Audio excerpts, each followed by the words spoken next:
plusieurs batailles, puisque nous avons obtenu, alors que nous ne sommes que 5 sur 180, nous avons réussi à obtenir parfois les amendements de la loi de finances. Donc les Camerounais ont été témoins, madame, de notre proximité. Nous nous sommes tenus à leur côté. Nous avons relayé en tant que leurs représentants, députés de la nation, leurs problèmes. Et ils sont aujourd'hui rassurés de ce que, parmi les 13 candidats que vous avez évoqués, nous faisons partie de ceux qui portent le mieux leurs préoccupations. Et il faut préciser que sur les 5 ans ou sur les 7 ans, nous avons publié 2 ouvrages.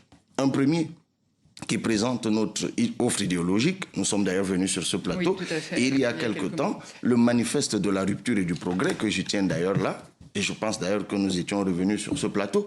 Donc nous avons une offre politique structurée qui apporte des réponses claires aux compatriotes. Alors justement, la dernière fois que vous étiez venu sur le plateau, Paul Biya n'était pas candidat. Vous disiez que le scrutin n'était pas joué d'avance.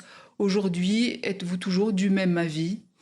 Je viens de vous dire que j'ai traversé le Cameroun de part en part et je peux vous dire que Paul Biya n'est pas la préoccupation première des Camerounais aujourd'hui. Tout le monde l'a compris. Le système vieux de 43 ans et à bout de souffle, il est corrompu et devenu complètement impotent.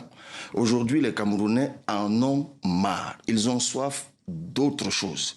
Mais il y a quelque chose qu'il faut préciser. Ce pouvoir, pendant 43 ans, n'a pas souvent gagné, mais il n'a pas perdu. Là est toute la nuance.